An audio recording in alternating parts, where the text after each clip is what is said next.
I'm hoping we're live right now. Okay, there we are. We are I'm live. live. There we go. It was like circling in my corner. I was like, oh, please don't mess up with No, me. spinning wheel of death. No. Yes, yes. But hello and welcome, fellow followers, to FanZcene Vids. Tonight with me, I have Brooks Davis, who is from Full Moon's Features. Welcome, Brooks. How you doing? Hey, well, thank you, Greg. Real pleasure to be here. I'm a fan of your show. Been watching you. Been great to Full Moon reviewing our movies. And Yeah. one of the main things is I'm a big physical media guy, so I love that you're keeping physical media alive. And like we talked earlier, your place looks a lot like mine. Yeah. Figures and movies, I everywhere. got books and figures and movies here, movies there. Yeah, yeah. Who needs Everywhere. a bed, couch, whatever? I got Right, plenty. right. I need room for my other important stuff. Exactly. I can sleep when I'm dead. Exactly. Exactly. I'll miss something. I don't want to do that. Right, right. But I've been a huge fan of Full Moon Features since I was a kid. I can remember me and my brother, my older brother, we shared a room. We had a little 13-inch TV with the built-in VCR. I remember watching the Puppet Master movies. And I Oh remember yeah. watching what's that movie with the dinosaurs? Oh, the kid Priasteria? Yeah, Yeah. Prehysteria. It's like when I found out that was a Full Moon movie, that like blew my mind because I'm used to other things in Full Moon Yeah, movies. yeah. No, I mean, it's still Yeah, to this day, it's just, only Full Moon can go from the horror stuff to the kids all the way up to Surrender and, Lord yeah, knows what, yeah. and all in one happy roof. Exactly, exactly. And how long have you been working for Full Moon Features? Let's see. I have been working with them since I want to say 2000, probably about 2013 or so, whenever Unlucky Charms came out. Mm-hmm. That was technically the first movie that I PA'd on. I just started as an intern working with them. I actually had been just doing commercial work as a PA, doing VTR work, and saw an ad. Hey, we're looking for interns in Full Moon Studios. I'm like, Full Moon, they're still around. Holy crap! Yeah. And I figured, hey, if I'm not working, why not go hang out at Full Moon, see what it's like? And so ended up working with them, and basically all I did at the time was more or less go online, answer comments, pull up stuff, quality check DVDs, stuff like that. Then Unlucky Charms rolled around, and they brought me on board, and the rest is kind of history from there. From Unlucky Charms, I was still kind of freelance, so I was just more or less working on the movie shoots. Kind of went from PA, worked my way up to assistant director, just having a loud voice, and Nice. always made around. And by about the third or fourth movie, that's when Charlie kind of knew my name and remembered my name and was like, okay, hey, cool. Brooks, we love you. Yeah. And then I would say, oh, maybe 8 years now, I've been full time with the company. Brought me Nice. on full time. And from there, kind of working everything from working right hand with Charlie to editing a lot of the promos for the company that you see the sale promos we do, Mm-hmm. stuff like that. And then, yeah, directing and the whole 9 yards, all the way down to answering customer emails when it need to be. Nice. Well, way to work up in the company. I dig it. I dig it. Yeah, Yeah. no. It's been a real dream come true. I wanted to start in the business by making kind of low budget fun movies, Roger Corman type stuff. Exactly. It was a big fan of Evil Dead 2 and Reanimator. Those were like two big movies that really Oh, made me love want to those direct, movies. see in film, and want to do low budget movies, go crazy. And with working here at Full Moon, it's been a dream. I came in here hoping for the chance, and luckily Charlie saw I had or believed in me, and gave me the opportunities. So I'm very, That is very awesome. grateful for him and for those opportunities. That's something I talk about with people. Like whenever I get people on here, we all tend to have like the same likes, and we don't even realize it, or like this, almost even like the same things happen within our childhoods. Yeah. We don't realize. Like I love Evil Dead 2. I love Reanimator. I myself would love to make some bad B cheesy movies. Well, not bad, but to Oh me, yeah, exactly. Yeah. you know what I mean? But yeah, that's incredible. I love hearing that. We have Delirium, Jason Bean from Delirium Magazine here in the Oh yeah. chat saying Unlucky Charms with the lovely Masumi Mac. I hope I said her name right. Yeah, Masumi Max. Yeah, no, she was awesome. Yeah. No, that was a trip for me too. Hey, I'm working on a Full Moon movie, and one of my jobs on it was I had to go and pick her up every day from her place and drive her to set.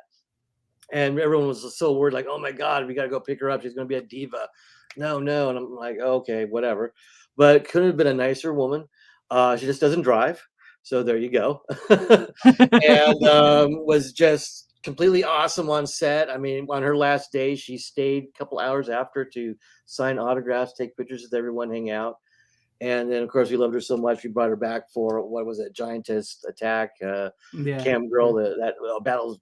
I can't remember the name of that one. There's so many Giantess movies, but Yeah. brought her back, and she definitely stole that movie and that bikini scene at the end.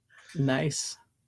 That's one of my favorite things about a full moon movie. The lovely ladies. I love the Yeah, lovely yeah. ladies. We definitely have a mantra here. Whatever the premise is, we have to include boobies somehow. I mean, with my new film Bringer to Me, that was Yes. one of two staples or parameters Charlie gave me. Was like, first, I need this girl flying on a bed. That's the whole poster. That's the image, Yeah. and I need boobies. I'm like, okay. Hey. So You make us work for those boobies in that movie. I did, and I'm very proud of that too. I'm happy for. I mean, when the movie starts off and it starts off with a butt shot, nice Yeah. butt shot, and it's like okay. And I love the movie, by the way. Let's go ahead and Oh, the thank you, nice thank you. segue to talk Kind into Bring words. Her to Me right here because I love the movie. It reminded me of really like an old school like 90s erotica type thriller type movie that you would catch on Cinemax or maybe even Up All Night, you know, staying up late. But I really liked it. And I thought the cast was great. I loved Beck Doyle. I thought she was great. And like Oh, you she's made us awesome. work. I kept like when am I seeing this woman's boobs? And then it comes to that. But the thing regardless is I really felt like I got into her character. I liked her character. I thought she was a strong woman, and I liked her little friend at the coffee, and I thought he would Mhm. like when he's slobbering and stuff. Oh yeah, I no, thought no, he went for it. I thought everybody went for it. And the old, I'm forgetting everybody's name. I don't want to call her the old oh lady, yeah, but Abigail. yeah, Abigail. Yeah, she was great. And then the guy playing the demon. They were all great casts. I thought the movie was amazing. And so, what's this like your third or fourth Oh, I would full-moon say feature? technically 2.5. 2.5. 'Cause let's see, first was Ginger Weed Man, and Mhm, then I co-directed Famous TNA 2 with Charlie. We mhm. kinda worked on that together, and then this one would be technically the next one, so 2, so 2.5. Nice, nice. But yeah, so how did you guys come up with the ideal other than like Charlie telling you that she needs to be on a bed and I need to see her boobs? So how did you Okay, guys well, that come was up with pretty the much ideal how for it this? started, and to go back a little bit too, I did wanna say I was truly blessed with an awesome cast. You're so right. I mean, the movie wouldn't have been half as good as it is, or could have Mhm. been without this cast selling it. But we'll get to them later, more on that. But the origins of the movie, pretty much, that's what it was. Charlie called me in his office, and I got your next project for you. And it was kind of the dream pitch for me because he basically gave me a picture. And hold on Nice. a second. Hold on. Okay. Right over here, hiding. Pretty much gave me this and said, "Okay, here's your next Nice. movie." And what I loved about it was the classic, "Here's your poster, figure it out." Kind of Right. like Roger Corman made movies in his day. And still how they still will sell a movie by the artwork and the poster alone. So I was jizzed, or I don't want to say jizz. That's how we talk here at Full Moon, unfortunately, but jazz Go ahead. about Go it. ahead. um, and so that began, I would say, just under a year-long process of figuring out the story. Mhm. I worked with a screenwriter. He worked on Dr. Death, and the first thing though, going back a bit, when I saw that artwork, girl flying on a bed, first thing that hit me was dreams. Right. Definitely want to, something that involved dreams, and then that I like that because it gave me a lot of latitude to play around. I wasn't so stuck to the reality and things like that. So from there, I went to looking at like creatures and dreams. Got around to incubuses and stuff like that. And so the initial storyline was kind of built around her and an incubus. And we had an initial outline, pitched it to Charlie, and he got back and said, "I don't know what you guys are smoking, but this is way too much. This is not in our full moon budget. You guys are out to lunch." And so kind of had to reconfigure. And this movie had probably, I would say, roughly about half the budget of the usual full moon movie Mhm. going in. So I knew you're usually really pulling all the assets to make a regular movie, but with half that budget, I was really like, okay, how can I get more bang for my buck and really make this work? So I started thinking of it more like a stage play and really breaking it down to few characters. What we have the four in the movie, Yeah, yeah. and then I just wanted to try to break this down to its simplest kind of thing. First I had to figure out, okay, kind of what would the characters be, and kind of, okay, how do I work the bed into there, and keep it on one location and make it believable. um, so that went a lot of back and forth, and again, it was kind of starting big and stripping away, like, okay, I won't have money for that, won't have money for this, Hmm. so what do I have left and how can I make that interesting? And of course, with our schedule and budgets, our movies are usually around 50 to 60 minutes, Yeah, which yeah, which does work depending on the storyline. And yeah. then I treated this like a episode like Night Gallery, or I've seen some reviews compared to like Tales from the Crypt. Very much, Staying very much. within Yeah, that hour time frame, so you don't feel like you're having your time wasted, or you're not getting as much. You're getting just the right amount. So I wanted to come up with a storyline that was kind of time sensitive. hmm, And initially, I thought, okay, great, well, let's have this thing take place over the course of one night. That works. But there's still a lot of kind of getting the characters in there and making it make sense. So after some more going around, we brought in Kent Rodebush, who worked on Gingerweed Man with me, hmm. awesome screenwriter, good friend of mine, and kind of said, okay, here's my ideas, here's where I'd like it to go. Here's how I kind of want to hook the end, because that ending was Yeah, very important to me. Was I have this great title, I have to figure out a cool way to do it, and that was always one of the initial ideas, was it's got to end with the line being said somehow. yeah, I think originally she was going to make out with the demon, have his baby, and bring about the apocalypse with his baby. And she's at the hospital getting birth of this demon and says, "Oh, bring her to me when it's born." But I was like, okay, well, that's not in our budget. So once I had all those little pieces in there, gave that all to Ken, and he brought back a script, which was, I think, good and awesome, because it really helped fill in the blanks where I had like set pieces, like, okay, here's A and here's C, but I don't have B. How do I get from A to C? Help me yeah, out. He did that great. Only problem I had was it took place over 3 nights now and became very repetitive over the course of 3 nights. And I just thought, like, just I wanted to roll forward momentum. I wanted this to really be a build up to our ending. right, So I went back, tweaked it a bit, brought it down to 2 days.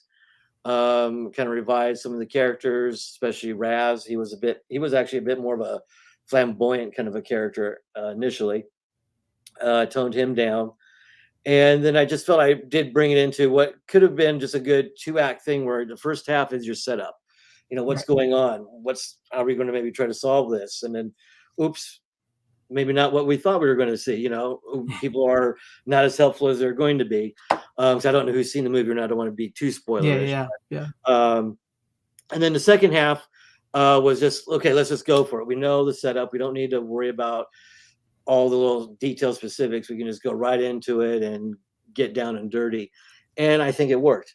And I think for like the time scale, it just really made it play out good. And yeah, that's how it came to be. So yeah, once we got the script going, we got the cast going, which we'll talk more about if you'd like, and then yeah, yeah. got the locations, and then had our 5-day shoot.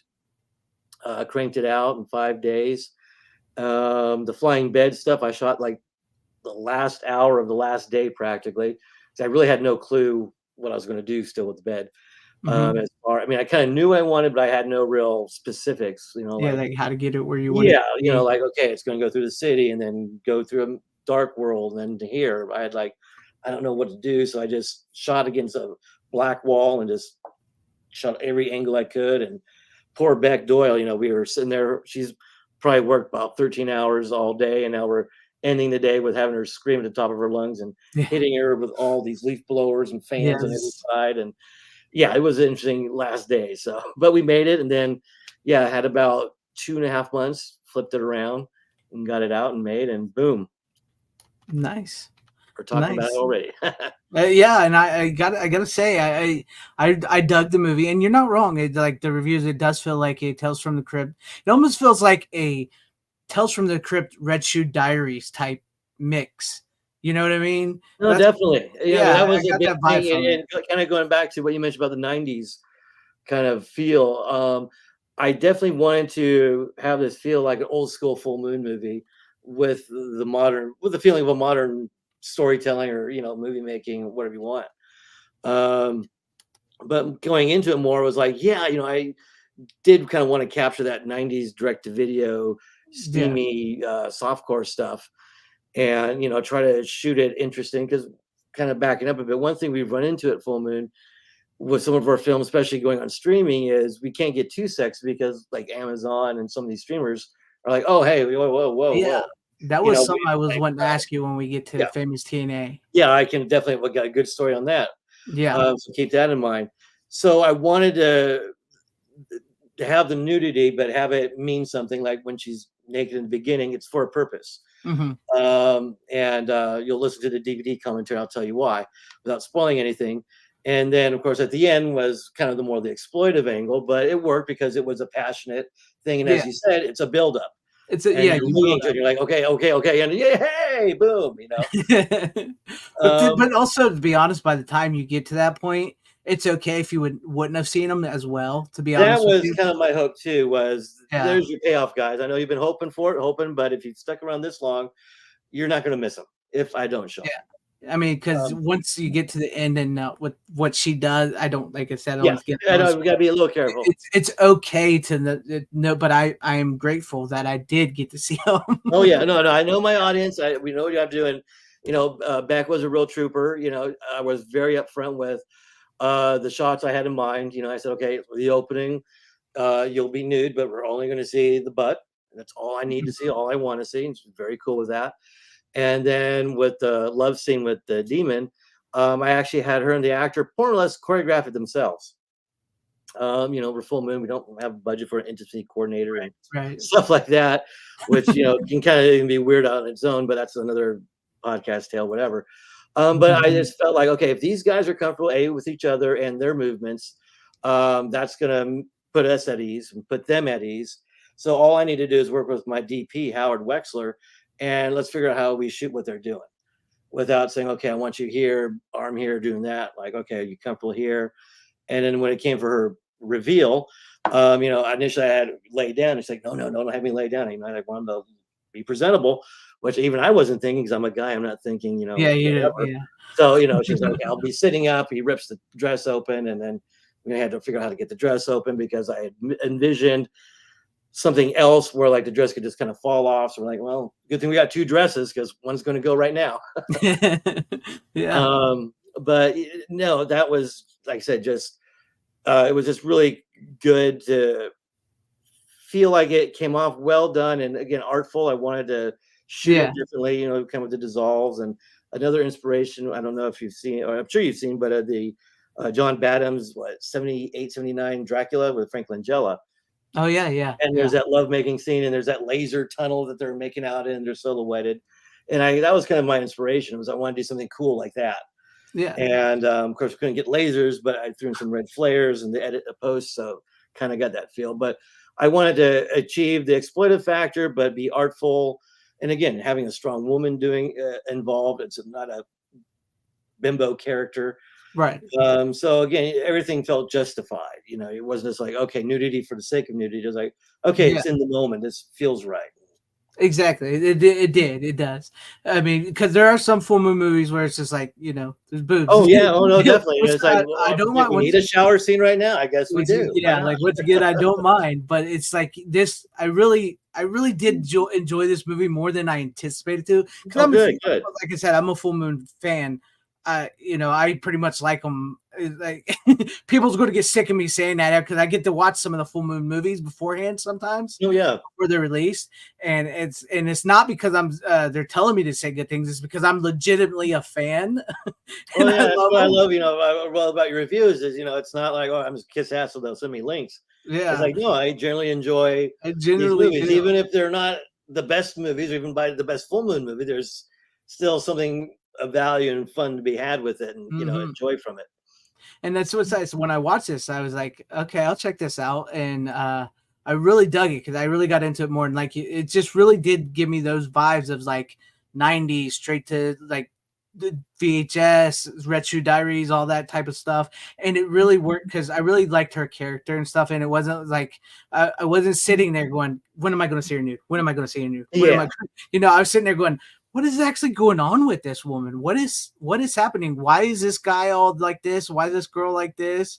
And I gotta say, the scene, for his low budget for 5 day turnaround, when she's flying on the bed, going through the city, the way it looks, you guys brought that together. That looked pretty damn good. Oh, thank you. You That was, I knew, like I said, that was again Charlie's big thing. Even more than seeing boobies was, we got to have her flying on a bed. That's my poster. She's got to fly on a bed, and I knew, okay, we can green screen and just have her sail across the screen, but that's going to look cheeseball and looks like you went and did it at the mall.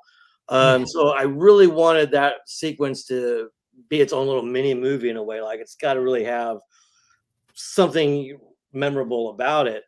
So that's kind of why it's kind of almost a 3-layer process. Like, okay, she leaves, she's over the city, then that takes her somewhere, and then that takes her somewhere. And I knew the limitations of my budget. And going back to when we shot it, I didn't shoot it on a green screen, which my effects guy, Dave Matherly, awesome, awesome, awesome guy, but he was ready to strangle me because I just shot this against our black sound stage, no tracking marks, nothing, just get an angle, angle, and see what happens. And so when we went to key in like the footage, and that was the next part was, okay, what do we do for the background footage? Okay, we can get some drone stuff, but as you see, a lot of drone footage is pretty much just slow passing by. Of course, you can speed it up, but luckily I found some yeah, drone footage in LA here that was flying all around the building, zooming yeah, around. So I was like, okay, great, get hold of that. And what I ended up figuring out was, okay, how do I figure out her little flight path? So I had 2 shots. The one which was going over the U.S. Bank building, and then one that was kind of like going down the street. And I think was either coming off of that or going up to that, 2 separate shots. So what I ended up doing was just using those 2 shots for the majority of them, and either flipping, reversing them, so it looks like it's coming away or going forward. So that worked out real good. And luckily, the only 2 kind of wonky shots are the very first 2 shots. So they get done right away, and you're right into the rest of the bed flying. So, oh wow, this looks great. yeah.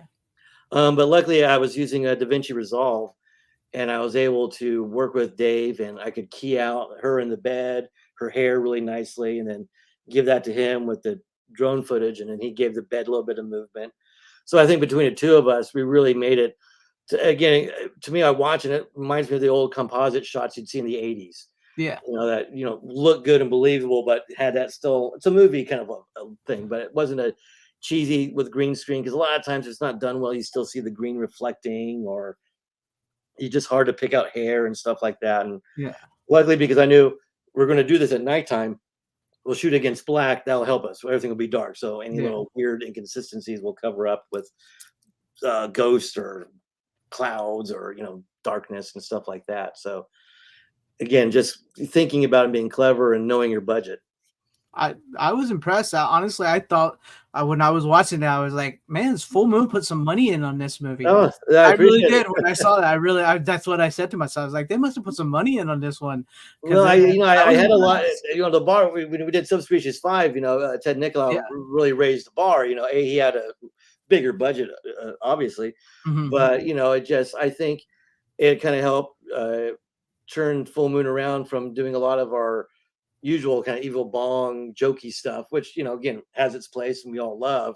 I like it. But again, I think the awesome thing about Full Moon, which we touched on earlier, was it just kind of encompasses all sorts of different movies. Horror movies. The kind of the parody, self-parody movies, Hmm. the sexy stuff, the kids stuff, everything. And I think we're kind of getting back to that, where we could do something like the upcoming Bad CGI Gator, which is a total farce and I tongue just in saw cheek. that. I just watched Yeah, it. It's with great. flying alligator, for Yeah. Christ's sakes. And then have like baby oopsies and Dr. Deaths, franchisey kind of stuff, subspecies, and then come around and you have some original stuff like Amy and This Bring Her to Me that are Yeah. not essentially franchised, but again a little bit more of that serious horror that Full Yeah. Moon hasn't done for a while. That. Yeah. Speaking of which, it kind of reminded me of Meridian a little No, bit. that was a big inspiration. Yeah. That was kind of Yeah. like that was the big kind of jump off point. Was that was like the perfect blend of horror and erotic stuff. I was like, this was perfect kind of movie to base this off of for a new generation. Like, okay, we have Yeah. Meridian now. Let's see something new, or bring her to me with that same vibe. And again, beautiful woman, Yeah. creature, slay on that image, and boom, there you go. So a lot of reviews have mentioned the similarities or the comparison, and I'm very happy with that because that was very intentional. So I'm glad it It was made it through. great. So I mean, like the more I'm talking about it, the more I wish I would have said some of this in my review because the Well, more I this was is like talking about, I was like, this is yeah, a review part two. The yeah, you know part two. I the was like, footnotes. it did remind me of Meridian. It did remind me of this, and which was I really love. But I love that it was its own original thing. Like you were taking, and I love hearing that Full Moon is getting back to some of those more serious. Because don't get me wrong, I like Attack of the 50-Foot Cam Girl, Oh Bad yeah, me CGI too. Yeah, Gator. I like that. But I do also like when you guys break it down like Meridian and bring her to me and stuff like that. And Amy, I really loved Amy. I thought Amy was great too. So yeah, I really loved that direction of Full Moon as well, especially now that I'm older and I can yeah. understand. When I was a kid, I'm watching Meridian or something. I'm like, oh, boobies. I She's think hot. I mean, And I now think that I'm older, anybody. I'm like, oh, That's okay, just it. Yeah, even me as a kid, I remember watching Puppet Master, just like, okay, with the puppets. So, oh wait, there's some boobies. Okay, yeah, yeah. finally, okay, I can go Charlie back to, Spaulding is like, yeah, God bless, Sherilyn Finn, Meridian, you're yeah, like, wow, what's going on here? But now you do go back. I've gone back since working with the company, and like I have a real new appreciation for all these titles because I watch them in a different viewing. I'm not just a yeah, horny teenager, exactly, renting a exactly. movie on a Friday night. And I'm like, oh, I see what they're doing with these, and now that we can restore these, so we're getting nice HD quality copies, 4K on a Hmm. couple of these. You're seeing these how they really were meant to be seen theatrically, or better than crop little standard def Yeah, yeah. VHS or DVDs, which you've been stuck with for a long time. And we're in the process of restoring and remastering a lot of titles that have been kind of in limbo. So there'll be some new classic stuff coming soon. That's awesome. I love that. I'm gonna be picking them up. So Oh, perfect. Well, good, good. definitely, Well, I'm ready for you. yeah, definitely, we will be picking them up because I love my physical media, and I actually still have some of my VHSs of.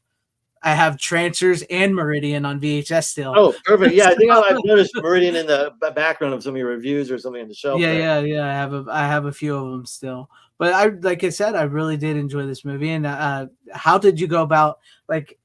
Because I want to get to something about Ginger Weedman when we Okay. get to that Well, because we'll we got move up to time. We got that. time. Yeah, but with casting, you want to talk about how you got Oh, these actors and actresses to do with like with her. You already explained a little bit about how you wanted to shoot her butt and all that and everything, oh but yeah. like with Abigail and the Riz and what they had to do and the Oh demon, yeah. how did you go about getting them? Well, luckily, we put the net out for casting, and luckily we were. I think when we made this, it was the end of June of this year. So obviously we were right before the actors' strike, and luckily no one here is union, and we weren't really under the whole striking regime, so Yeah. it didn't affect us either anyway. But I was still nervous because I want good talent and stuff. And we got in a great round of people for all the parts.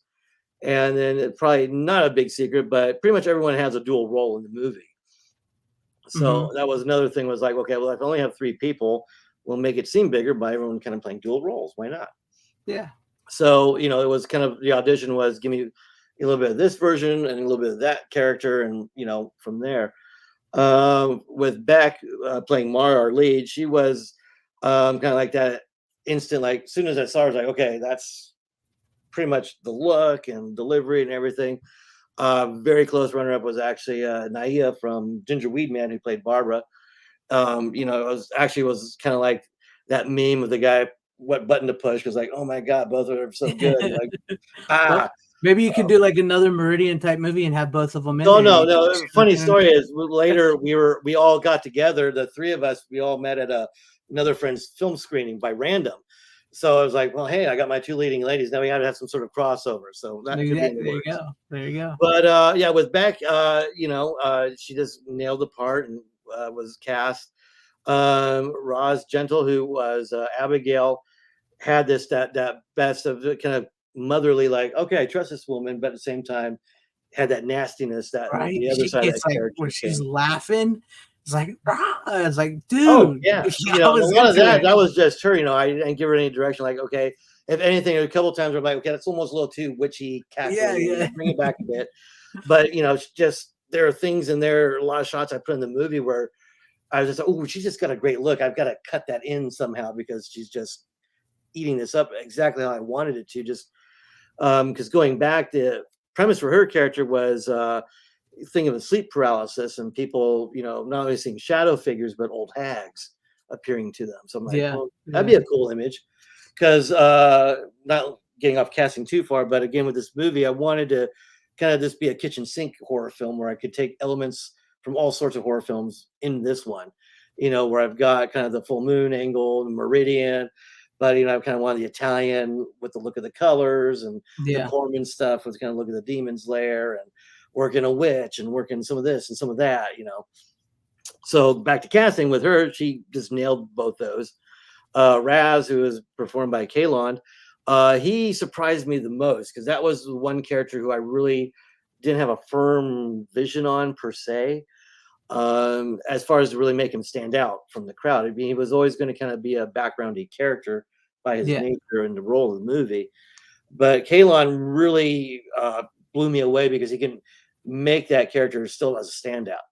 yeah. He had the compassion in his looks where you could believe him as you're a good guy. There's nothing bad about you at all. Yeah, you kind of feel like maybe he's going to get with her a little bit, Yeah, yeah, you kind of but feel like, then, like, okay, as the this movie is, progresses, you yeah, go, maybe not."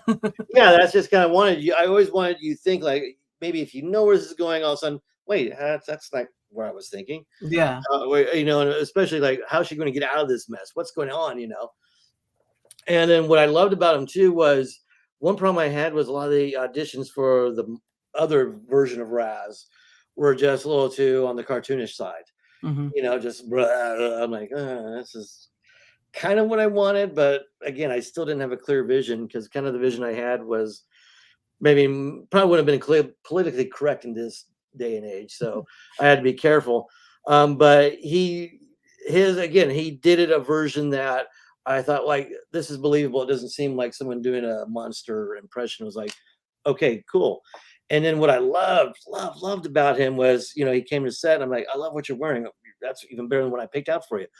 Um, and then once he got into the makeup, and he became that other character. I mean, I lost the tall guy and sweetheart of a guy I'm talking to in the morning. Now he's this goo dripping, yeah, deformed it's just guy all hunched and believable without being cartoony, which just he blew me away most of anyone. yeah, And and then honestly, I didn't Emerson, even know that was sorry, I didn't mean to oh cut you yeah, off, but I didn't even know that was him when it yeah, first shows yeah, him when he's banging on the door oh and yeah, she sees him and he's in the hoodie. I didn't even realize that was him until later. So yeah. No, I mean that was again hopefully a little bit of my hopefully directing technique was I was trying to figure out okay how to kind of do these reveals, because I can't obviously in the trailer stuff will get revealed and I have to reveal some stuff to get the story forward, but find some ways.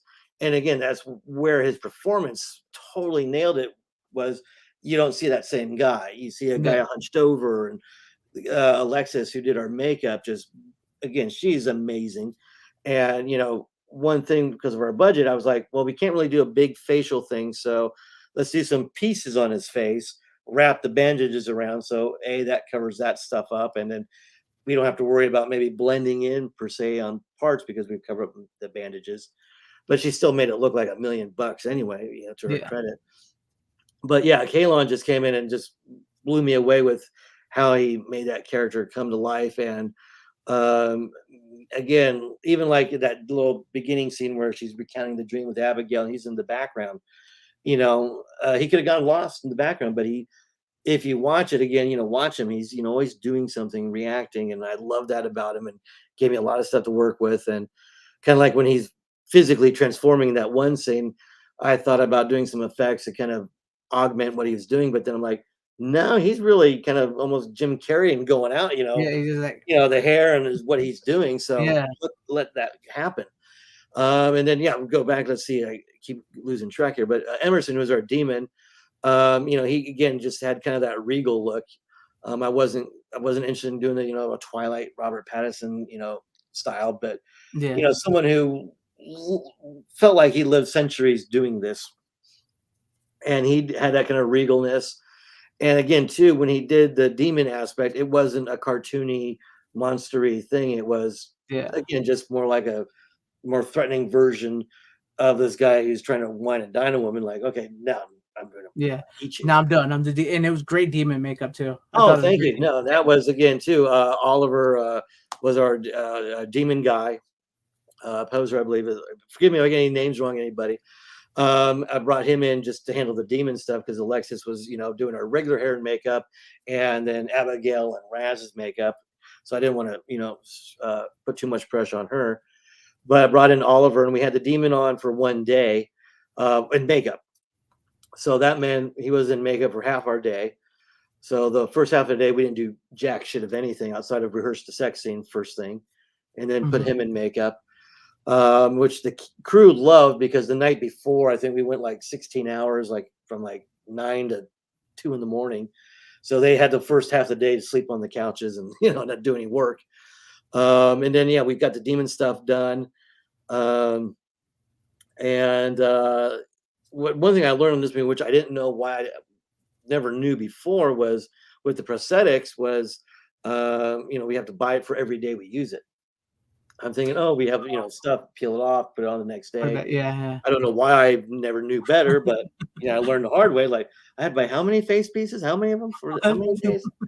So again, with the demon, it was like, okay, we threw all our money into that one day, and it was the one appliance, and spray painted half his body. That's why he's not more nude. He's running around in pants because, like, well, we don't have enough airbrush to, do the rest of the body or be there another 4 or 3 hours, spray painting legs and butts on him. And then when it came for the big scene with Abigail and Raz, by that point that was like day 3, so they were best of friends and chums, and I think they both were like, okay, neither one of us wants to do this part, but we understand horror movie. It's the big gross Yeah, out yeah. moment, and we'll have some fun with it. And that little bit of stringy stuff. Yeah.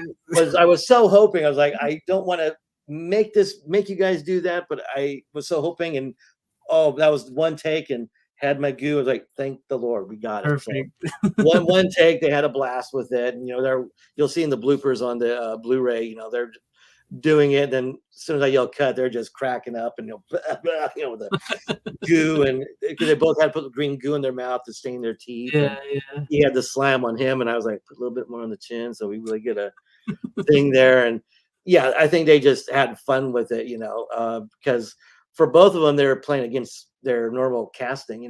Kalon usually is the heartthrob, the good guy, and now he could be, a sinister guy. And same with Roz. She was like, I'm just starting to do a lot of horror stuff, and I must be doing it well because I keep getting Yeah. called. I'm like, well, of course, because you're killing it. You were awesome. Yeah. I mean, I think I just saw her doing a HBO Max app commercial, where she's grandma who they're trying to get rid of the afford streaming services, and I'm like, don't get rid of her. She'll flip around and witch out on you. And Yeah, yeah, it was great. And that scene did take me by surprise. I was like, oh, good. "Whoa." No, don't do Well, it. that to me, every good horror movie, you got to have that whoa, what the fuck moment. Yeah, You're yeah. expecting kills, you're expecting boobies, but there's always got to be that one kind of moment you're like, I wasn't expecting that. I wasn't Yeah, I expecting didn't to see go that there. coming at all. Yeah, good. Good. That's what I wanted. Because again, a lot of times with these movies, you play it safe. Like, okay, now we go to our sex scene. Now we go to a kill, and you can almost see the kills being telegraphed to almost too much for it's not a surprise. And that's what I wanted. I wanted you to be surprised. That's why there's so many jumps in the beginning. I wanted you to kind of feel like you're not knowing what's going on, and then, okay, sure, I wasn't expecting those two to do what they're just doing, and then I wasn't expecting that twist or that and that. Yeah, Again, it's just building and keeping you guessing. So after an hour, you're like, "Whoa, that was great!" If anything, let's go watch it again. Kill yeah, another hour. Pick up little things, and there's a lot of things to pick up on when you watch it again or other times. I'll give Yeah. more into that when I do the commentary where I can get more spoilery. But there's lots to it. That's a lot of fun to watch on multiple levels as you watch it multiple times. Yes. Yeah, and I believe me, I'm buying the Blu-ray of that. Okay, I'll be looking for your name in the orders. I do see the orders that come in. Oh, nice, nice. When when it's ready to go, I will be buying it, because I love me some Full Moon. I really did enjoy that movie, so I really, really, really did Awesome. it. I'm glad. I like hearing all this behind the scenes stuff of this movie. I enjoy it. Oh, Um, good, good, good. No, I nerd out with that stuff, man. Whenever I'm on set, and I whether it's a grip who's worked on movies all his life or some new guy, I love hearing all these little crazy stories, and whether it's about a celebrity gossip or just the way you did shot a scene or the way you lit something, it's always fascinating. I love doing it. yeah, that's awesome. Now, I want to talk Okay. to you about the Gingerweed Man, which Okay. Yes. I just went and rewatched it the other night. Oh, good. Good. The other night because I was like, I hadn't seen it in a while, and I didn't hate it as much as other people. Oh 'Cause yeah. No. No. Yeah. It definitely is a polarizing movie. But hey. yes, exactly. But what I wanted to ask you Mhm. is, like, going back to casting. Um, how do you go to say someone and say, you know what, you're going to do this sex scene with this little green guy, Yeah. and you got to, you're going to be the all spread and everything. It's just Okay, like, no, good story. Good question. I got yeah, a good one for you. So yeah, with Ginger Weed Man, we can get spoilerish because that's been out for a few years. yes, But yeah, you're talking about a scene where he's delivering weed to his little clients and ends up hmm, delivering weed to a couple of swingers, and ends up getting paid. Like, hey, it's time to party. Um, when I cast that, the initial actress I cast for the wife was a different lady entirely. It was kind of more of, I would say, like an Orange County, soccer mom look. And she was great, read the part, signed on, even in the audition, went above and beyond in the audition. I was like, okay, hey, you definitely, aren't shy. And yeah, then she was cast, and the next day, I guess she read the script and was like, what with the puppet? you know, and again, there was nothing graphic even in the script. It was just, hey, they get it on. yeah, Um, and so she balked at that at the last minute. I don't know if it was maybe who knows why, but she balked, left. And it was pretty much almost right down to the point of shooting. So I really didn't have a lot of time to, go around looking. And again, at the time, that was right at the height of COVID and the lockdowns. So it was real tough to, make a movie because we were all in masks for Gingerweed Man. Luckily, we could still shoot on the stage, but I think a lot of people just were scared to work too.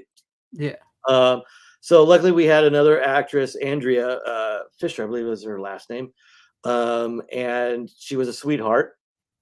She went above and beyond her audition too, so I know she wasn't shy. And so I talked to her before we were shooting, and I said, okay, well, again, kind of like I did with Beck and Bring Her to Me, I was like, hmm, here's specifically what I need from you in this scene.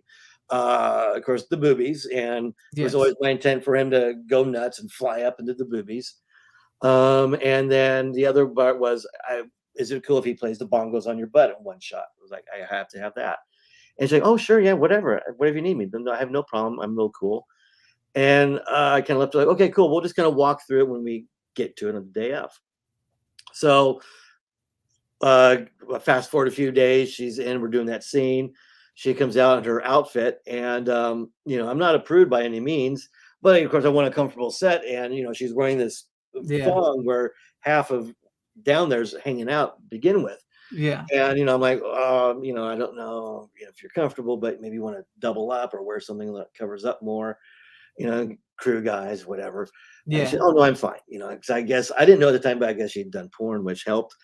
Oh, okay. So I didn't have any real direction when we got outside of course, playing with the boobs, but when we got to the bed, there was always okay. It was always going to be the boobs, playing the bongos, and then the very end where he comes and flies Yeah, back. So that was always there. But the in between stuff, I was like, just here's the puppet, play with it. Both actors had just run with it, guys. Have some ad libbing fun. I'll work around it. And much to our delight, maybe to the puppet's chagrin, the actress took that puppet and I just want to say raped it, you know, just raped it left and right. I mean, even I was just sitting there, but I didn't even ask her to do that. I didn't even know that was possible.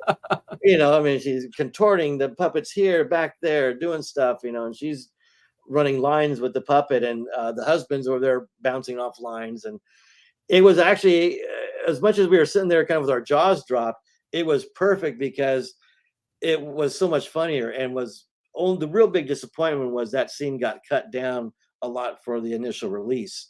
Oh. If you have the DVD, which I'm sure you have, you know, you'll see there's the longer version of it there. Mhm. Because you know, they're doing all kinds of crazy ad libs, but you know, just time wise, we just had to move it along. But yeah, my answer to that was she just, that was all her, you know. And I was like, well, we got 2 cameras, we got a lot of angles. I got the shots I want, I got enough to fill in. So I said, thank you very much. And you made all our day. And, you know, we hosed the puppet down. See, that's something I'm curious about, because you know, it's like, how do you get these women, you know, you know what's in a full moon Yeah. movie. You get casting the women, and sometimes their scenes a little spicy like that, a little more spicier than in Bring Oh, Her to yeah. Me. And like, how do you go about getting casting these women to do that and convince them? Well, I don't want to say convincing them, Yeah, no, no. but you know what I mean. Yeah, no, I think a lot of it is with me personally, and I can only really speak on my behalf, is you know, just being upfront. Um, you know, again, this day and age, you know, I'm reading a lot, we're finding a lot that this new kind of Gen Z or whatever they're calling themselves, they're not big nudity fans, Yeah, which I is saw that. interesting. I don't get, but you know, maybe they're Me just, you know, neither. not telling us in these surveys. But again, kind of going back to the problems we're facing with like some of the streamers not wanting the nudity, we're finding that a lot of the younger generation is turned off by it. So that's why, you know, I would Bring Her to Me, you know, it was like, okay, good. It wasn't exploitive. In fact, a review said it was not exploitive nudity. I was like, okay, good, because that's what I want. Like Yeah, enough titillation, but I don't want, you know, Gen Zers going, oh, boobs, boobs. Oh my God, they're exploiting women. Because, you know, we're not really, we're not trying to, that's not our intent. yeah, So, you know, again, it just boils down to being very upfront in the script, you know, like, okay, if the script is a sex scene, it might just say, okay, so and so get it on. hmm, And then you're left with, um, again, working it out. And to me, okay, I kind of will guide them like, okay, I want you to maybe start here, end up here. Now you guys work what works for you, comfort level, you know, spin around. I yeah, may see what they're doing, say, oh, what if you did this? And there's, oh, that's a good idea, work with that. And then when it comes to again with the nudity, it's just, you know, you want a close set. You know, that's my main thing. Like if you're not physically like working part of the scene, you don't need to be here. You know, we don't need yeah. looky loos. Um, so that again helps with the comfort level with your actors. And you know, again, I think the main thing is just being upfront. And you know, a lot of times we will use women who are more in the adult industry because they're just more comfortable being naked. Yeah. And again, with some of our films, it's because sometimes it's just, well, I don't know other way to say it, but gratuitous, you know. So okay, we Yeah. just need a nude woman sitting there like Ginger Weed Man. I had a nude woman in the bed for that was her actually the name of her character was Nude Woman in Bed. You know, and I Yeah. in sequels she was just going to be keep being nude woman, whatever she is. But you know, again, if they're comfortable, they're cool. But again, it just comes down to comfort and communication. That's see, uh that's why I love Full Moon, because you guys have the balls to still put nudity in your movies. I mean, I know with I'm not a huge fan of streaming. I'm really not. But Mhm. Full Moon is one streaming service I have. Oh, Full good, Moon good. is, yeah, I have that. But that saddens me that like you guys have to be sort of limited with streaming now. That saddens me, and which we'll get. I want to get Yeah. to that when we get that, because I did a video on that when that Mhm. happened.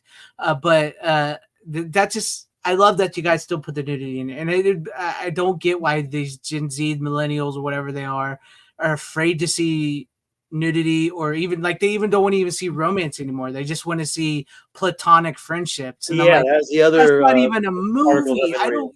it's like I don't care if you're showing female nudity or male nudity, because like I know not everybody wants to see female nudity. That's Yeah, fine, I want to. But have if you equal want to see a opportunity. man Yeah. butt or something, not put go ahead, put it in there. I don't care. It's just and but you got to have the love and relationship in a movie. Well, That's what people are. yeah. That connects us and binds us as what this relates to these characters. Well, You I think know it just to me, it's that's what storytelling is. For me, I make movies because I want to get away from all the crap in the world for an hour or two. exactly. That's why I hate when movies keep having to throw messages and all this stuff in. It's like Hmm. I put it on the TV that's right there for me. I want to escape for 2 hours. Don't bother me with this stuff. Exactly. But I think, like you said, when you see a movie and you have a love interest, you have to make that work. You have to have that chemistry and that bonding, and there has to be a payoff. Not like, okay, hey, I just made a new friend. Bye. Like, Yeah. It's like, I make new friends every day, whatever. yeah. Yeah. So it'd be interesting to see kind of where movies go, especially with more Gen Zers, running things or whatever. But again, That with me, saddens it's me. yeah, it's heartbreaking to me too because as a filmmaker, I think filmmakers in general, whatever it is, whether you like it, agree with it, we should be able to make what we want, show what we want. I mean, if people are agreeing to Mhm. do it, okay, great. Yeah. I hate the fact that we have people that telling us what to do. And I think a lot of it comes down to money because, HBO can have Game of Thrones with dicks and boobies Yeah. and all kinds of Yeah. stuff, and, part of my job here is sometimes I've got to take a movie and like, well, we've seen that movie for 10 seconds, get the rest out of it, cut the rest out, so Yeah. Amazon doesn't come at us. And we have to watch too, because even with our own channel, if we got a parent or someone that said, "Oh, hey, I don't like that movie," we can have Apple or Google say, "We're cutting you off. We're not going to Yeah. advertise you, whatever." So you're left out in the winds to pick up an audience, which is already hard to do unless you have millions and millions of dollars, which Yeah. we don't have, unfortunately. But again, I think that's what helps our movie stand out. Is we're kind of keeping that exploitive grindhouse tradition alive, where you expect to see certain elements with these movies. It's Yes. violence, it's nudity, it's Or outrageousness. Yeah, yeah. it's the staples of why you see these movies, or otherwise, you're passive, you're bored. Again, like I said, Exactly. with Bring Her to Me, there are points where I didn't see that coming. Yeah. We I want to be engaged in happening, and sometimes I didn't expect to see those boobs. I didn't expect to see that Yeah, I violence. didn't expect to see Yeah. this. Yeah, and, that's why I like honestly, that's why I like Full Moon, because you guys are still some of the last vestiges where I can go, and if I wanna just watch a movie and be entertained and see stuff like I used to see, Hmm. I go to Full Moon. No, New no, movies, no. old movies, and, I just rewatched Gingerweed Man again, Yeah. and I know some people didn't like it, but I Oh yeah, no, I remember Film Threat. I'll never yeah, forget. I grew up with the Film Threat magazine, and I was so yes. stoked when I said, "Oh, they reviewed your movie. Let me look at the link." And I'm getting into it. I'm like, "Yeah, yeah, yeah." And like, "Oh my god, they just called this the worst thing Charles Band has ever made." I'm like, "What?"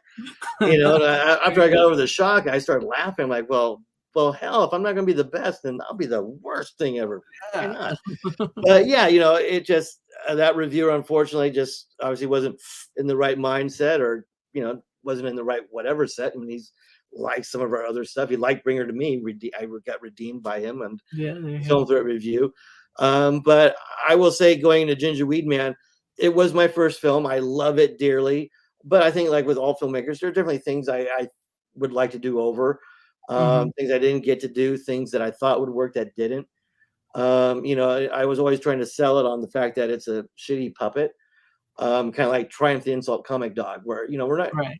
trying to hide the fact it's a shitty puppet.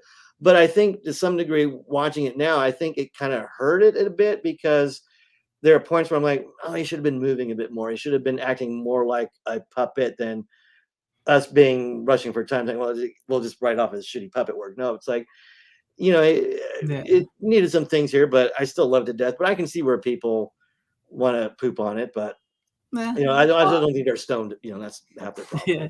Well, They I didn't had take the fun with message, the film's warning or message at the beginning seriously. Get toked up before you watch it. exactly. Well, I watched it again and I had fun with it. I like it. I thought it was funny. I even the scene like we talked about earlier with the woman. It's like I keep forgetting how much how that scene is, and I'm just like, Oh it yeah, still blows my mind. But I love the character of Barbara. I thought she was great, and she's hot. And you know, I love the woman Smokeahontas. oh yeah, I loved her character, and she was badass. And you know, just I thought it was just a fun movie, and I don't mind a little puppet creature feature. It almost sort of reminded me of Munchies yeah.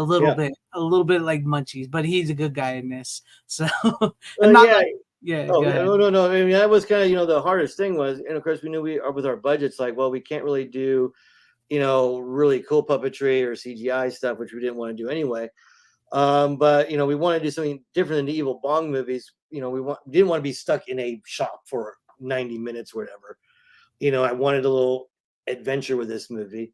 So I think at the time the Mandalorian was a big hit. So I'm like, ooh, let's do something where he's got this little, baby nugget weed. Yeah, yeah, That worked great. But you need strong characters, and like with Barbara Naya, who again, when I saw her audition, if I could have cast her on the spot, I would if I had the power, because she was a talented, gorgeous, but the scene she read, or all the actresses read, was I think kind of the opening where they're mad at Ginger Weedman for partying all night, mhm. and all the other auditions, they read it like they were actually angry with him, like how dare you, what's wrong with you. Whereas when she read it, she's like more like, I'm disappointed, but let's make it better because I want you to do better. We can do better. And there was some compassion, and you Yeah, know, I was like, I feel like she actually loves this character, her yeah, past yeah, feelings, and just won me over. And then like with Smokahontas was like, okay, that name was going to get us in a whole boatload of trouble, but I was like, okay, let's roll with it, and I do threw in a line like, that's what my boss calls me, and we'll blame it on the evil boss. it. And I wish I could have actually cast someone cool Native American and could really play into the character. Like, okay, you are a real Native American badass, instead of, okay, well, you're just a awesome badass woman with a horrible nickname by your evil, cartoon boss. We'll just write that off. Um, but again, it just came into luck of having the right kind of characters and just casting right. It all comes down to casting. I can't speak Yeah, for other directors, but for me, it's just I see something in the eyes, and I get a feel for who they are in real life and what they bring. And I've just been so blessed to have, from my leads all the way down to my drug dealers and Ginger Weed Man, were there for a yeah. day. Just they were having so much fun. They're like, okay, well, you guys are coming back. Just have eye patches because we didn't kill anyone. Because, like, I would love to do a sequel, and I would love to bring everyone back if I could. Just hang out again. We had such a Yeah. great time doing it and figuring out I what was to do. I was gonna ask you about that because it does say at the end of the movie, Gingerweed Man will return. I, So, I if, will if there ever there's be a anything sequel? I can do to bring him back, I swear to my fans, you, everyone else, I will do everything in my power to bring him back some form or another. Even if we self finance on Indiegogo, we'll just tell Charlie, I got the money. Just let me do the Yeah, character. that'd be awesome. But we'll see, because I do have a little trilogy planned out, and I just I have a lot of my own connection to the character. Um, I never expected to play the character. I was just kind of reading the dialogue as we shot, and Charlie liked Mhm. the voice I did and brought me in at the last minute to do the voice uh, professionally. And I had the puppet at the time, so I was doing little promos for Full Moon for their sales. And then he finally said, "Okay, let's do a movie." So Yeah, there, and I don't think it did as well. Didn't do as well as I hoped. But again, I think it was just the COVID timing, and there's so much happening. But you never know. Somehow or another, there could be another Ginger Weed Man or another or Puppet Wars that VHS Mikey's asking yeah, for. yeah. Puppet Wars. Shout out to VHS Mikey. He's a great guy. He's a big Full Moon fan, just like me. He loves the VHSs too. Awesome. That you guys are putting out now. Yes, don't forget to hit the like and share the stream. Get some eyes here, people. We got a good chat going out there. Just so you know, that we've had VHS Mikey, deleted scenes, the Peter Venkman fan site. Right on. Yeah, I was trying to find that. We had Jackson G. He says he's excited to see Bring Her to Me. Good. Ace I'll great to Hanlon. see it. Yeah. So we've had a good some chats going on out there for us. Awesome. Yeah. So but with the Gingerweed Man here. Yeah. Back to your Yeah. old Gingy. Yeah, it was good. It was good. I was about to ask who did the voice. I didn't know it was you. I Yeah. didn't. No. No. No. That was always the thing. I was like, it was like, why does it say by him portrays Yeah, this himself? is Like, by himself. hey, I was like, with Bring Her to Me. I did everything from wardrobe to directing Bring Her to Me. but I don't want my name to be plastered on every damn credit, and at the time I didn't think of any pseudo names on Ginger Weedman, so I just thought, let Ginger Weedman be himself. He's his own character, and really the origin of the voice came about was when we shoot the movies with puppets like EB and Ginger Dead Man, um, I read those lines with the actors so they can bounce off of them, even if we, just have a little puppet sticking in their face. Yeah. And we had one of our old employees, the name of Ian, who sadly has passed away. When he would do that line readings, he would actually imitate the voices. He would do an EB imitation or a Ginger Deadman imitation, and I just thought that was kind of cool and fun. So when I took over those duties when he left, I just started doing the same thing. So when Ginger Weedman came around, he wasn't established. So I was like, ooh, maybe this could be my chance to, get a little part into the voice. Yeah. So I had this whole Matthew McConaughey kind of riff on him. And I thought, okay, great. Then I saw the script and it was very specific. He sounds like Boris Karloff. I'm like, the hell did I do with that? I get it. He's, kind of the Frankenstein reference how he's created. But I'm Yeah. like, well, that's just so wrong what I was doing. So I ended up watching like Mad Monster Party and a couple other Boris Karloff movies and kind of got, okay, get the British and, slow it down and how would he sound stoned and kind of worked that in and did that on set, and then again, like I said, Charlie brought in the usual voiceover guy and said, okay, if he can't do it, I'll give you a call, but he's so good, he's obviously going to do it. And then next thing I know, I get a call 3 hours later, said, he can't do it, come on in, and the rest is history. So very pleased I got to actually be an actual character and star in my first movie, if nothing else. It was nice. I dug it. I dug the voice. I was trying to figure out who it was, and I was like, "Who is I that?" always keep you guessing with my movies. You never know quite what's going on. Yeah, you don't even like. You did really good because you don't even sound like. I would never have imagined. So that Yeah, was you know what? I have to thank a coworker of mine. He's an actor, or was an actor before he started working at Full Moon, and he was kind of hard on me. Like, you got to really treat this voiceover thing right. You can't just, walk in and blah blah blah. So that stuck in my head. So every time I'm sitting there recording dialogue, I'm doing my muscle latte, doing the throat exercises, drinking tea, and then I kind of have to get warmed up. Kind of. Oh, all right, I'm Ginger Weed. Slow it down. All right. Yeah.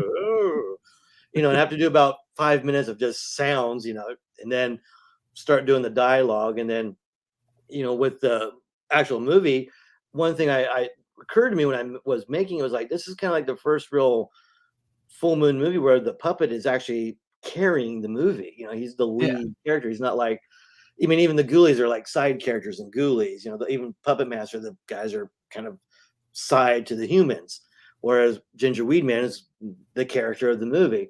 So there was a lot of, I think I went hoarse by the time I'd record all the dialogue because there was like, oh, how do I want him to sound here? And a couple of times he was getting a little too angry or curmudgeon-y. I'm like, okay, when he's stoned, not angry. Remember he's stoned yeah, all the time. yeah. So it was a real eye-opening process for me because again, I've done a minute bit of acting. Took a acting class for about 5 minutes in college and no real voiceover experience. So, it was kind of interesting to, again, trick people or not have people. And I think that's kind of my cameo too, is you'll just hear my voice in movies. Like, my voice is in Ginger Weedman. I have a little voice cameo and Bring Her to Me. So that might be Oh, my Hitchcock moment. You just hear my voice randomly yeah. somehow. Is it Brooks Davis? He's in there somewhere. Yeah. Yeah. Just listen. Don't look for me. Just listen for me. Yeah. But yeah, I like I said, I rewatched it and I really did. I had a fun time with it, and it just I really did love the character of Barbara and Ginger Weedman. I liked how, like you said, it's a puppet carrying the movie, and like there's a certain point in the movie where you kind of forget that he is a puppet, and you with him and her. Because like when they're talking to each other, you don't even realize, you don't think about it, and you don't even think about how weird it is that this little green puppet would have sex with a woman or would end up in a relationship with Oh a yeah, or woman. like But anyone would it kind of take him just seriously, works.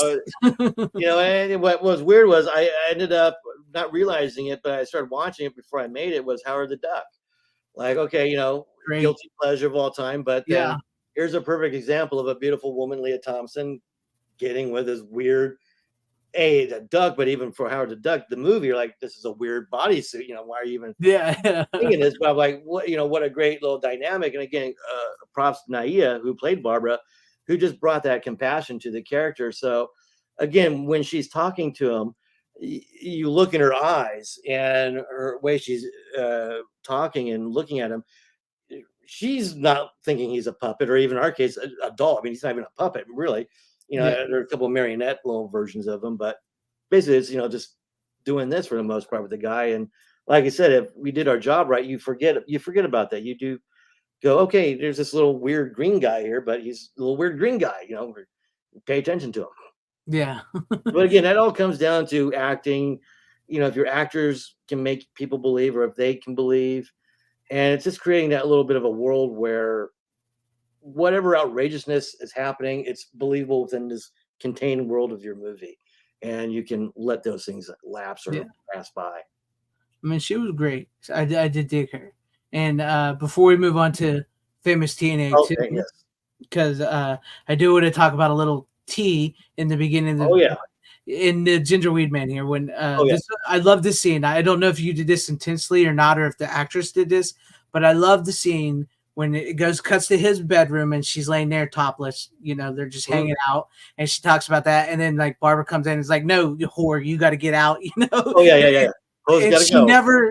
she never covers it up. Like she's got the cover, and like most cases, once she gets out of the bed, the cover goes up, and but she like just like holds them out the whole time and never bothers to cover them up. And I don't know if that you did that intensely, if she did that, but I thought that was funny. I thought that was a nice. I don't know that I thought that was a nice little touch, because usually it's, oh, okay, Oh the yeah, yeah. girl's Oh my here, god, yeah. shout her out, cover it up, and she's just like, can we do it? She's just like all happy with them hanging out. And I was like, I kind of like that. I thought that was a nice touch. Well, again, it goes down to having an actress that's A, comfortable, and B, knows what's expected of them. I mean, I said, okay, you're a nude girl in bed, and she did have on, like a nude like underpiece. Hmm. Um, but again, it was just her comfort level. And in fact, I was being my first movie, I was more on the shy side, like, okay, I know she's still topless. But yeah, I guess you can pan out a bit so we can see the boobs, and she's still topless. I was still like, that's respectful, cut in and not show stuff. Yeah. But Joanna, who was the actress, just a real trooper, no inhibitions.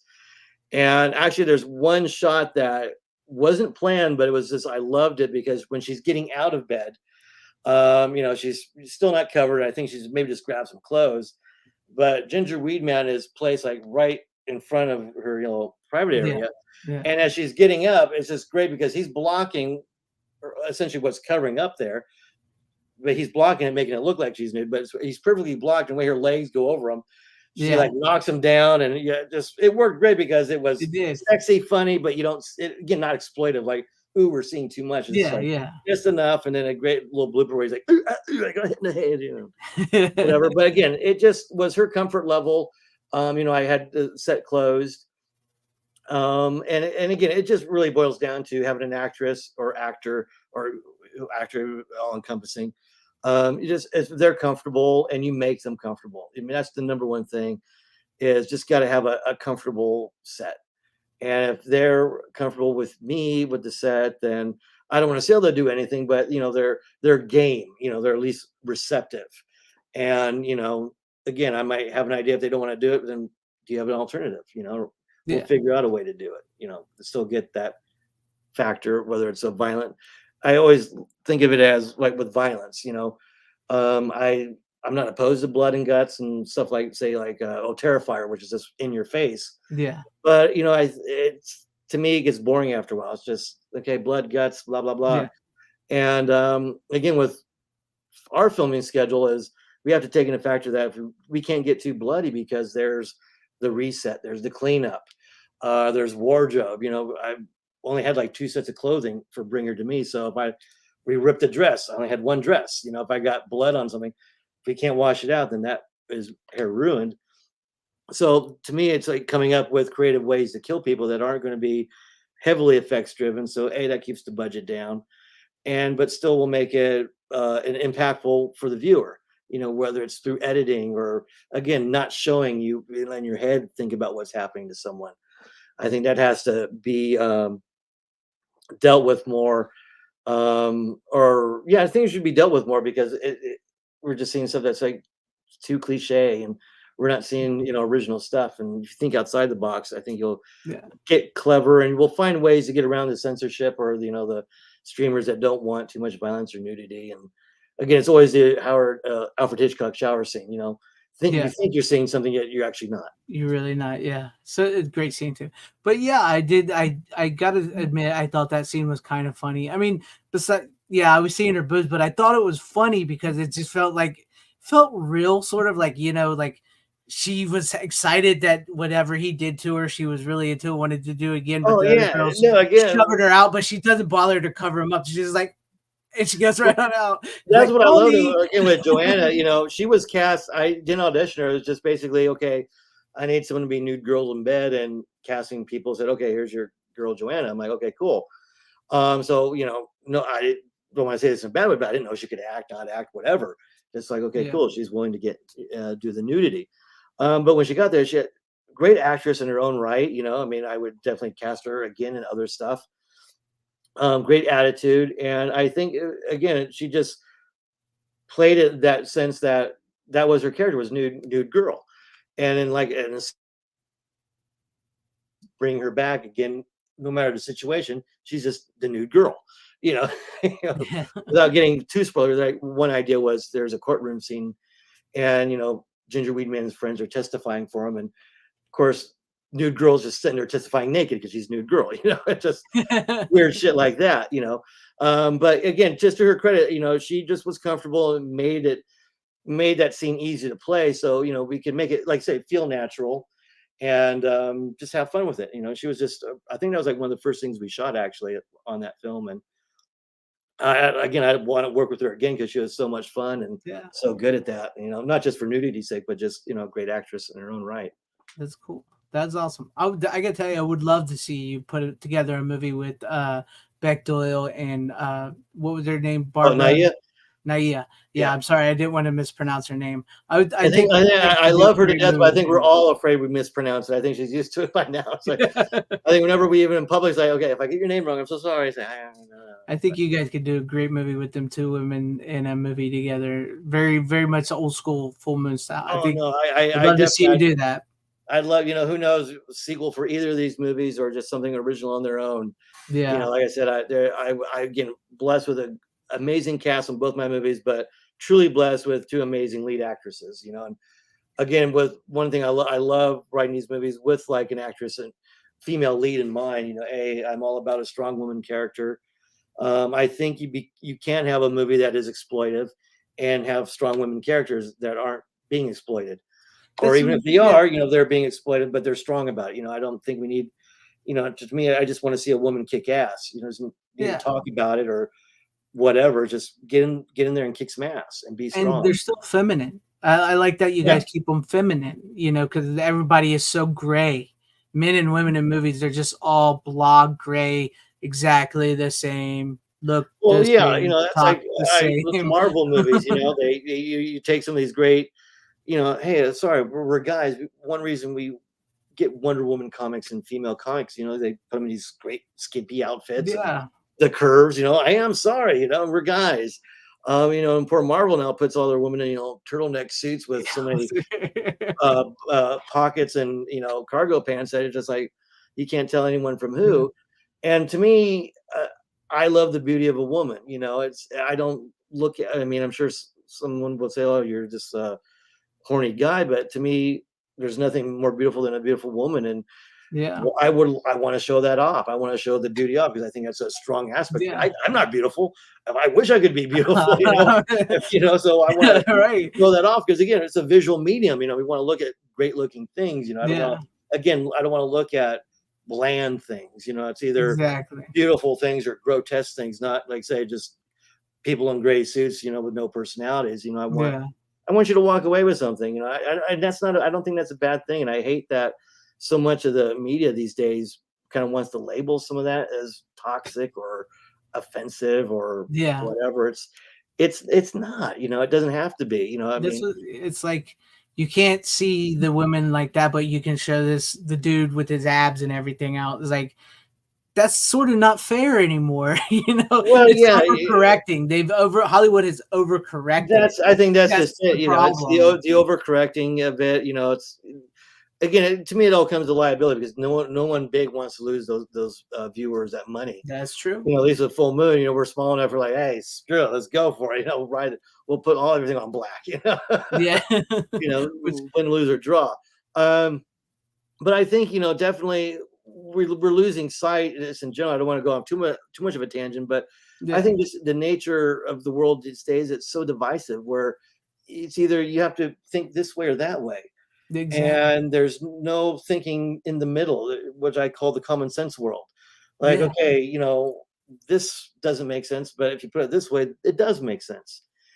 So yeah, I think you can have an exploitive movie with bimbo characters, exploitive nudity, but if you again with both my lead female characters, they're not bimbos, they're not in despair, they can handle themselves. And to me, that's a strong woman. yeah. And like I said, in Barbara's case, she doesn't get topless, and that's kind of a very specific reason. But again, And that's with fine. Mara's character, yeah, it doesn't bother you. You're not even thinking about it. But with Mara's character, some of her characterization is sexuality, and we'll play into that. And again, too, I'm an artist. We're creating a visual thing. You want to look at good looking things. Like I say, Yeah. you don't want to see a fat Superman. No, You no, don't want to yeah, see. yeah, I yeah. didn't want to see fat Thor. Exactly, I want to exactly. see ripped. I want to see ripped up Ben Affleck as Batman or Henry Cavill as Superman.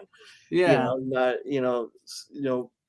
it's not a bad thing. It's not shaming. It's just hey, Yeah, so, I mean, it we want hurts. to see the beautiful people. Yeah, We I don't mean, wanna see this, we wanna see yeah. that. Well, to me, it's like I can take like to me, what's a movie? Oh, The Leftovers with Paul Giamatti. He's not a good looking guy per se, but I would love to get him on camera. He's got, Yeah, it's just how you he's got shoot people. presence. I want to, if Yeah. you're a beautiful person, I want to make you look beautiful. If you're kind of off, I want to find what makes you so cool about being off and highlight that and accentuate and show people why it's so cool that why you're Yeah, stuff yeah, like that. That exactly. makes sense. Yeah. I get it, I get it.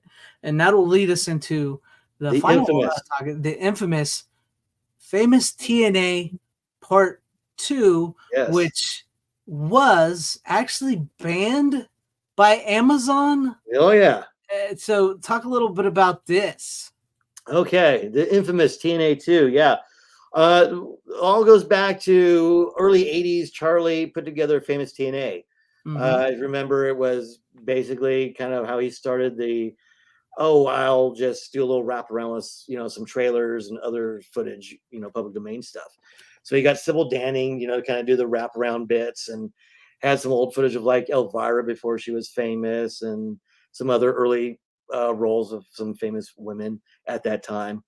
And, long story short, we fast forward to, we're streaming and we got our stuff on our Amazon channel.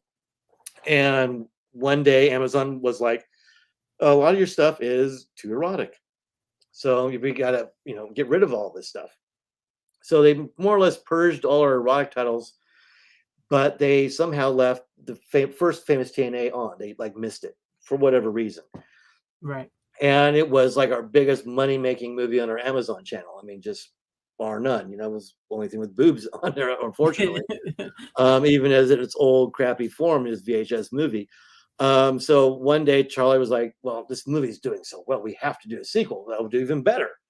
So again, it was like, "Okay, Brooks, here's your next assignment, famous TNA 2. Start rounding stuff up."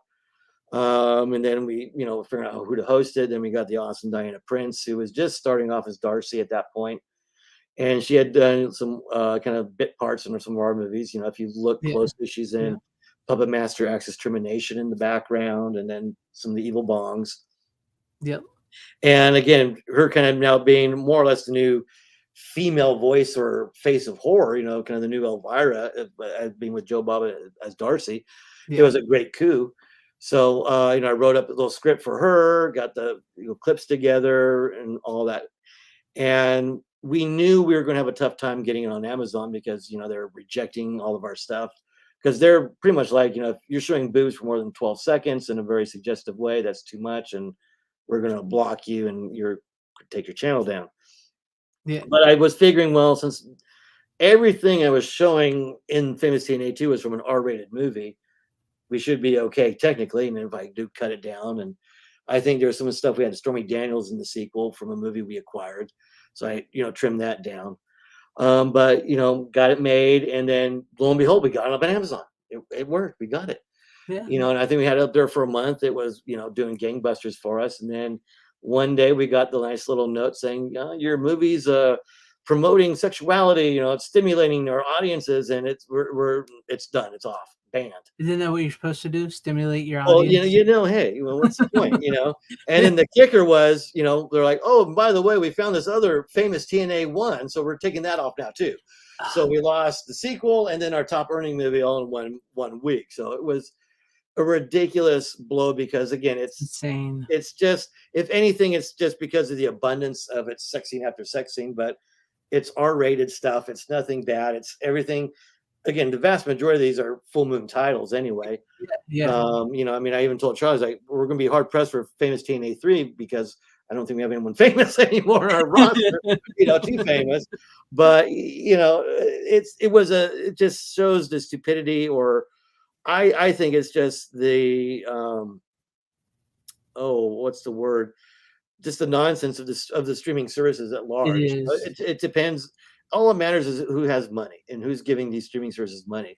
They can do whatever they want. We're full moon, we're low budget. We're happy to get where we're at with our service. We're Yeah. awesome. We're grateful to be on Amazon still. So we're kind of stuck, keeping their good graces, and it's just too much of a risk. Again, like I said earlier, all it takes is one parent to call Apple and say, oh, Full Moon has this. And Famous TNA 2 is on Full Moon Features, our streaming site, which I'm proud to say.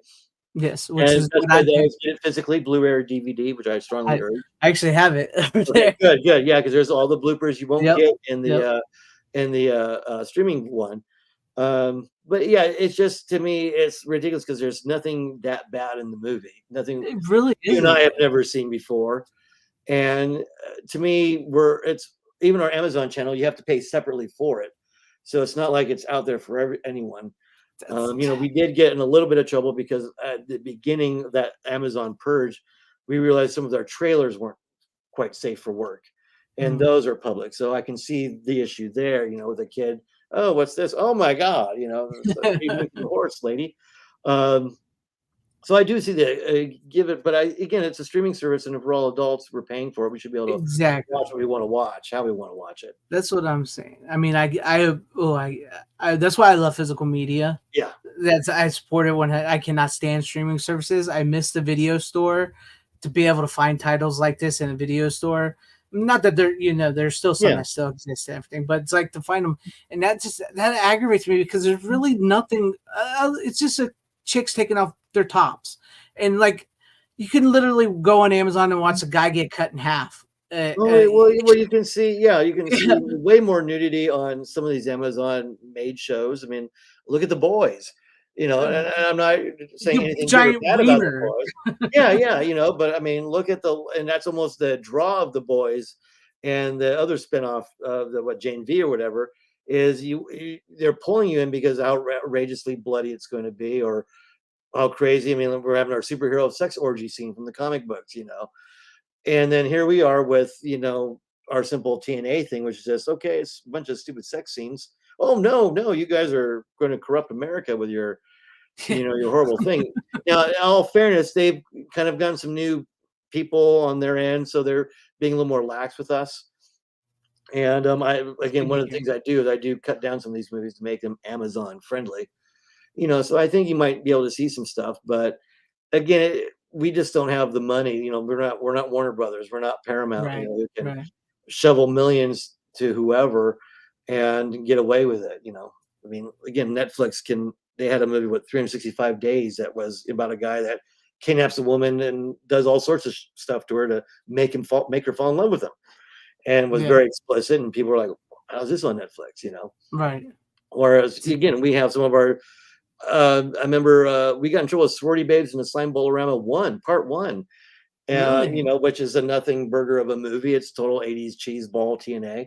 But I think just the title alone sounded porny for these people, Well, then, which is, again, it's just ridiculous because, again, we're living in a free country. Let's watch what we should be able to Yeah. watch what we want to watch. And That's what I'm saying. sorry, Like if kid. I'm paying for something and I want to watch something like Yeah. this, I'm paying for it. Don't tell me I can't watch it.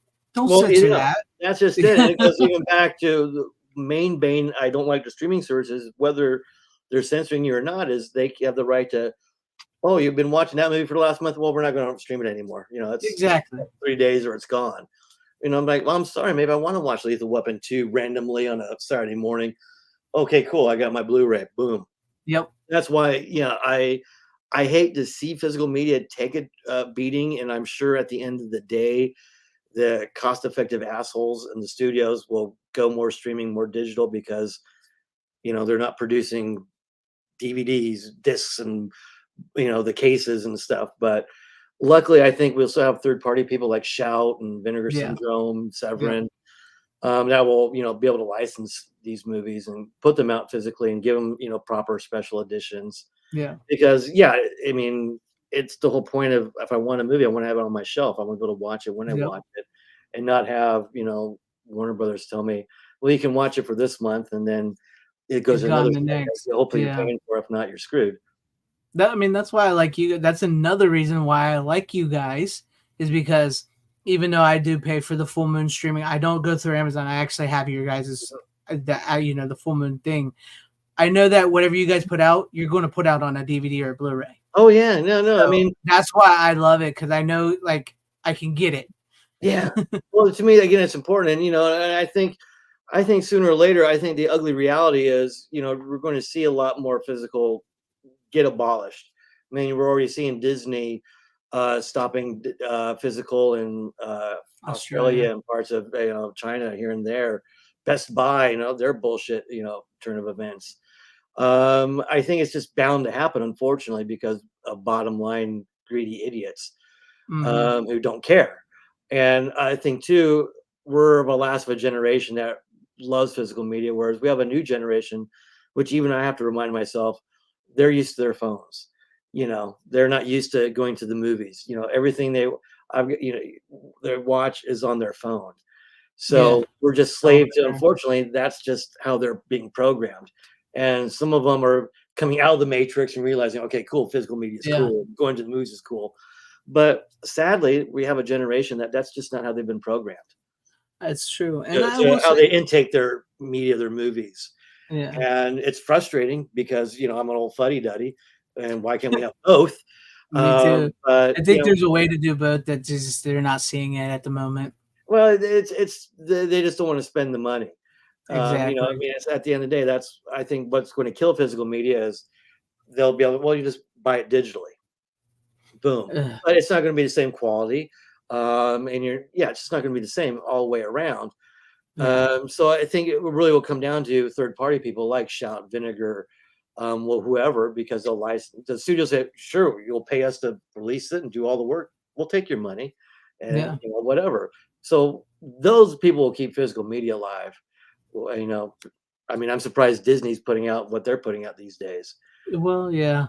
I cover some of that stuff. So, with the Disney thing, it's like they've noticed that streaming ain't the be all end all that they thought it was going to be. So they have to sort of sell their physical media, because there is still a want and a need for, well, it's there, people want it.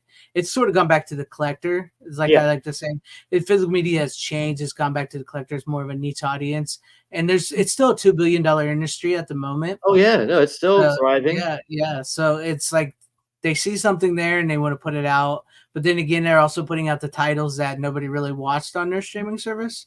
So it's like, Yeah. give us the Hollywood picture stuff, the Touchstone stuff that you guys are hoarding.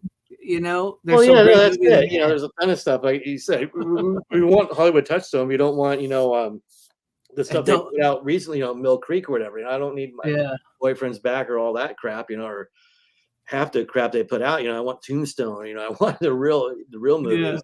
yeah, But yeah, I think it will be interesting because I think everyone with the pandemic put their bets on streaming. In fact, who knows? That could even be a conspiracy theory. Like, let's keep them all home so we can bolster the streaming sales. yeah, But I think there's still enough people that want that physical copy.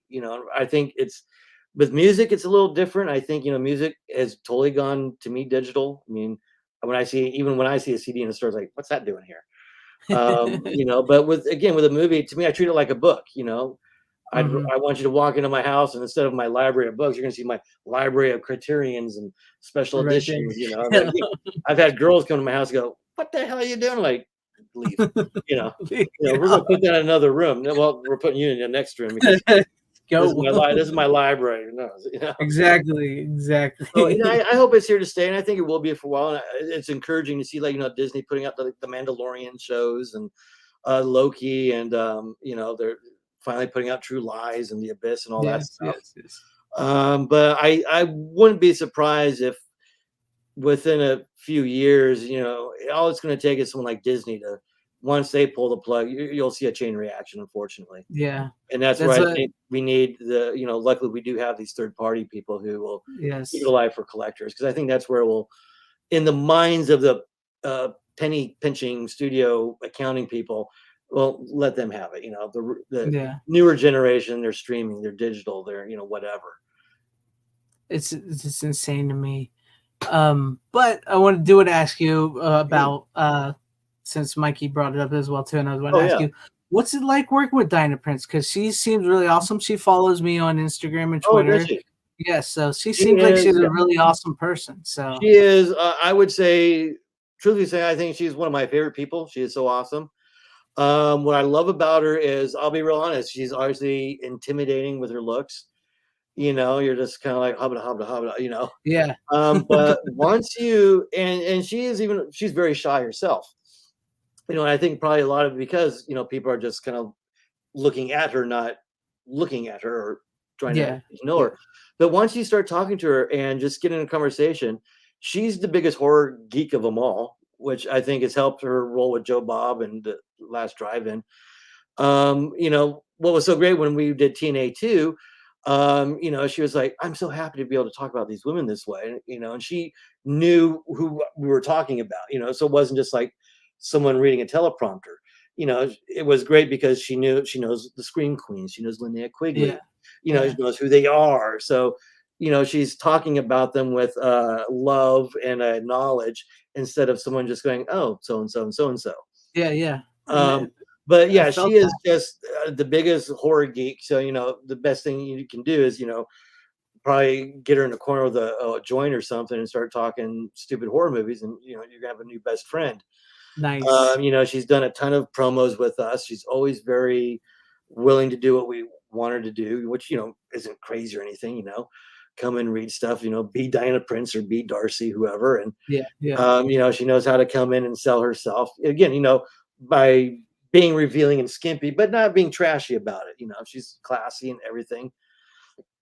And yeah, we've still got some stuff we're working with her on.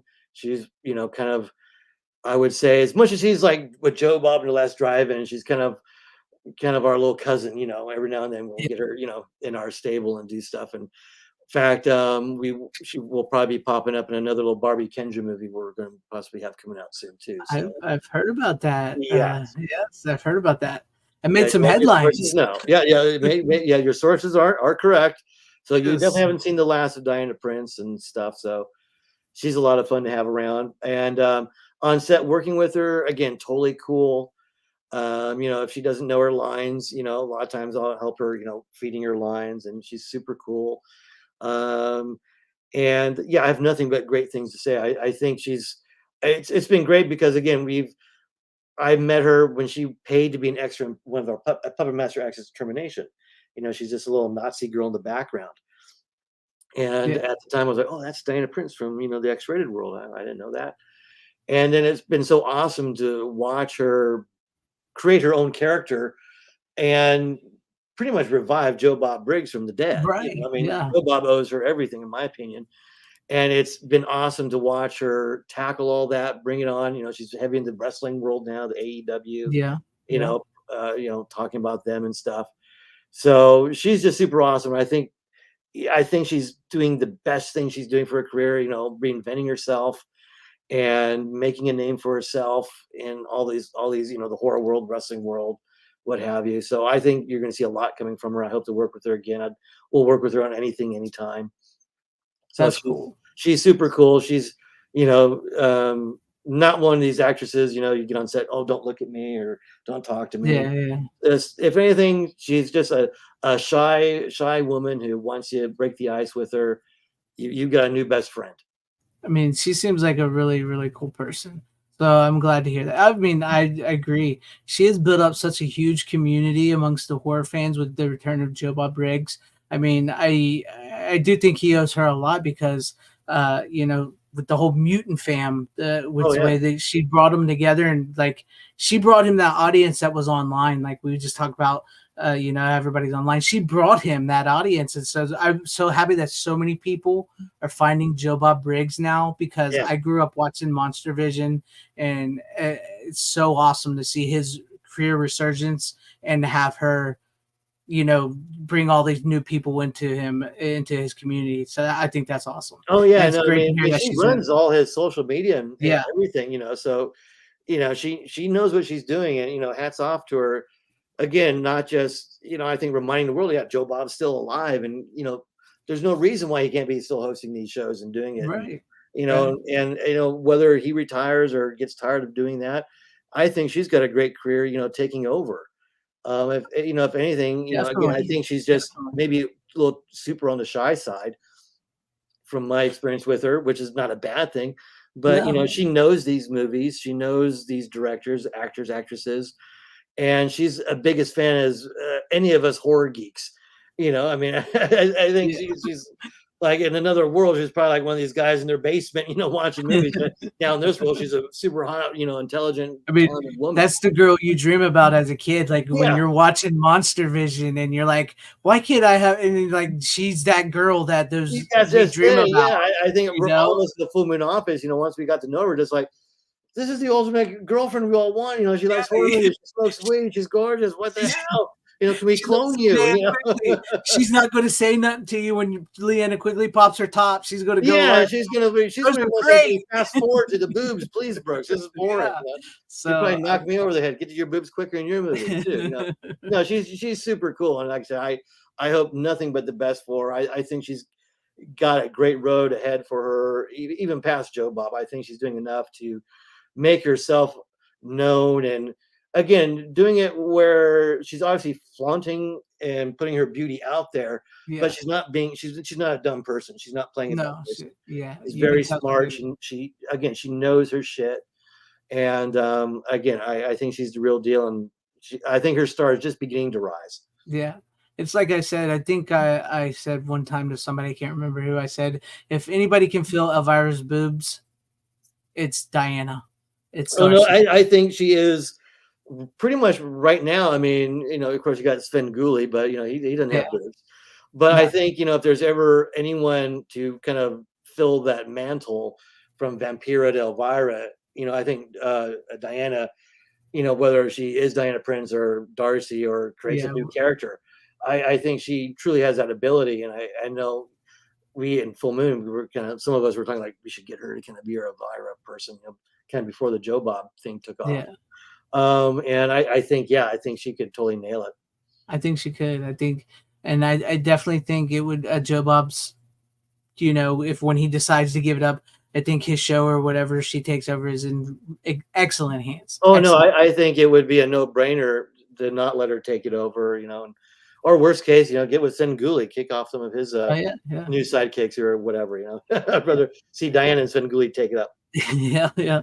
But one more thing about TNA Oh yeah. before we start closing out is like her little nip slip at the end. Oh Speaking of, yeah.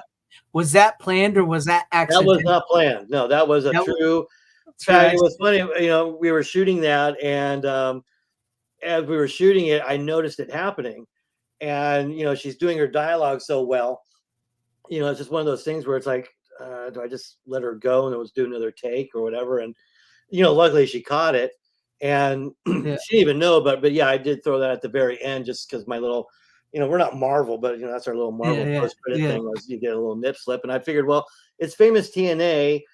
We got the beautiful Diana Prince talking about TNA, and one thing is she is very comfortable with her own TNA. Yeah, yeah. I think if you listen to the podcast she did with Charlie and the Freak Show podcast, she even says that, one reason she's comfortable with nudity was it makes her almost get past her own shyness. Right. She's almost more comfortable talking to people naked, which I'm not going to complain about. But yeah, I just threw that in at the very last thing. I think even online, she's like, "Oh, I didn't know they did that," and played it off. Yeah, yeah. But to me, it was a fun little thing because to me, it shows what I like about her is she's beautiful, she's sexy. So when it happens, like, oh yeah, but it also way she reacts. It's very innocent and like, oh, oops, look at me, it's not like, oh my god, whatever. It's just Yeah. the innocence, which I think helps make Diana Prince is, Very that relatable. little bit of it, little innocence, like, hey, just, oh, Yeah. oopsie, my boobies out.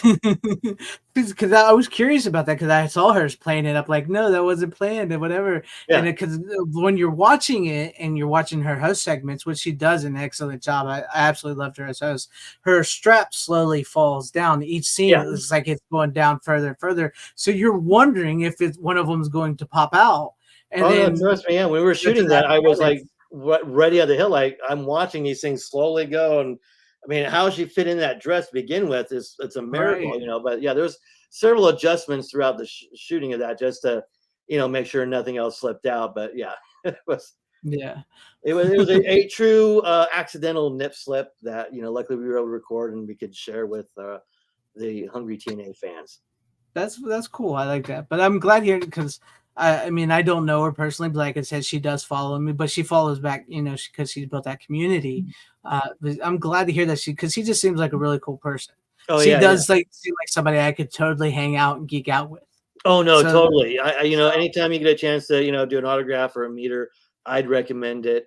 And again, just, she is just the coolest person, just shy and I think willing to, of course, I want people to run up and tell her life story, but she's not the type of person who's like, oh, scram, whatever, yeah, And again, she isn't just playing Darcy the male girl. She knows these movies and she knows what she's doing. So that's I yeah, think again, it's a no-brainer. She needs to be at the next Elvira to some degree.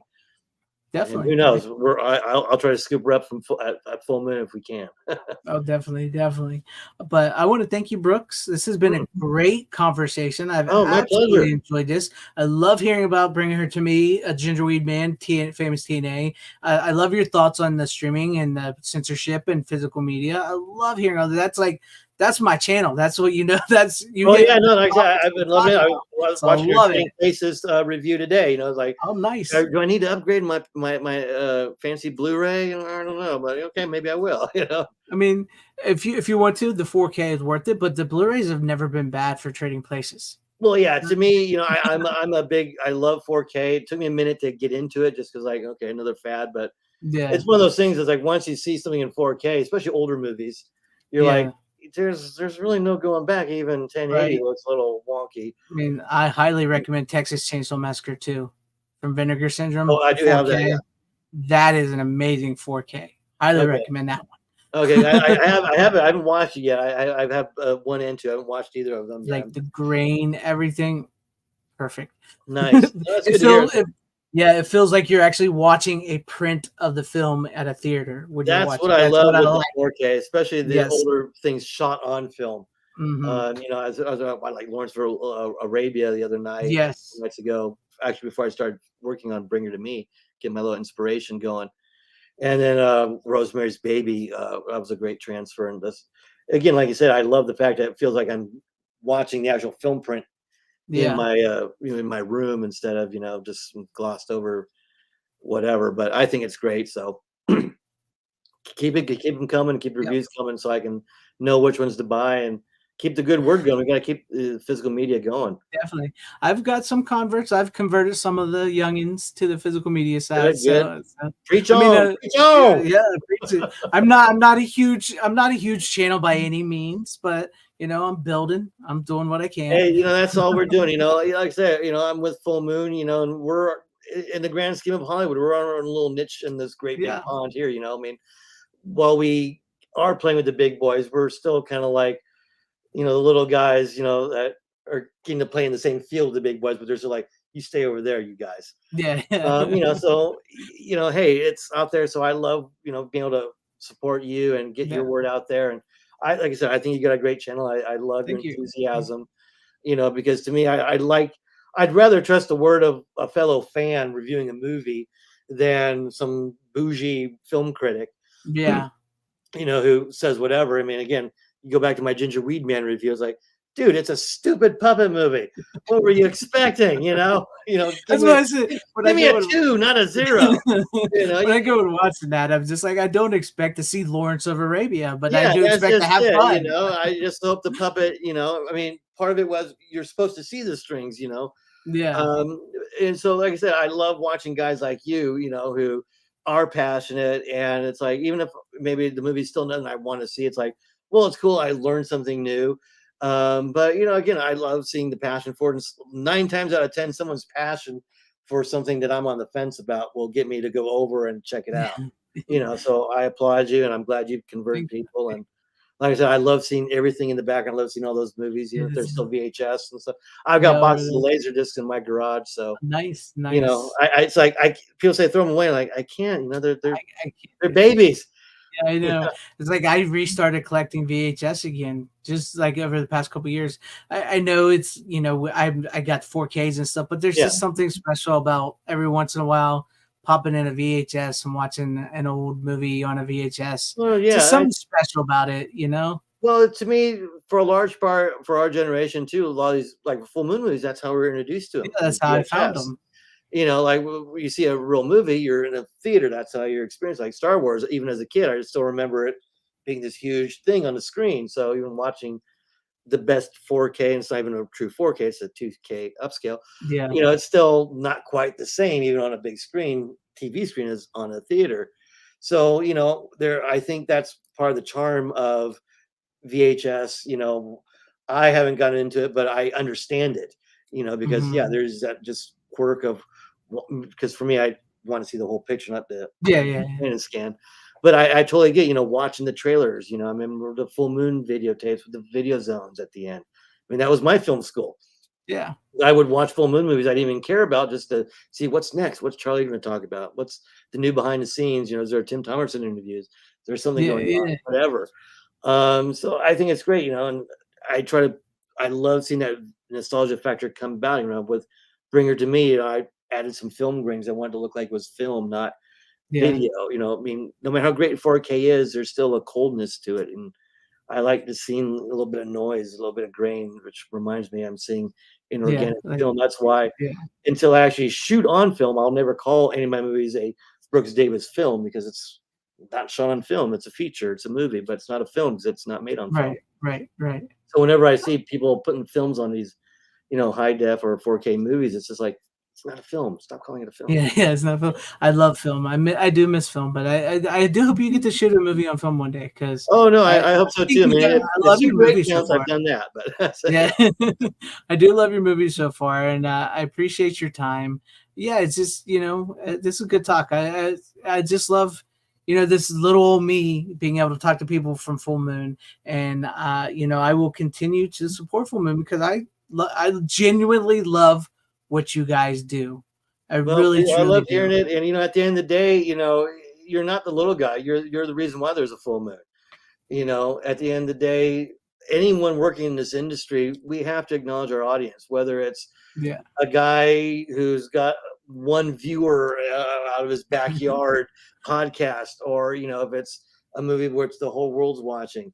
I don't care. I make a movie for myself, and my only other criteria is I want one other person to at least like it. Yeah. People can shit on it, whatever, but if I one person walked away being inspired, liking what I've done, I'm happy, I'm satisfied. And so you Awesome. guys are never little guys. You're the reason why there's a full moon. You're the reason why full moon's still going. Fans like you. So we love you. And that's why I want to support guys like you especially, Awesome. because again, it's people will forget about full moon unless we're randomly going somewhere, and you know or maybe we're on YouTube looking up cat videos, and all of a sudden, what's this FanZcene guy doing? What's he talking about? I'm Let's give I'm it a click. hoping.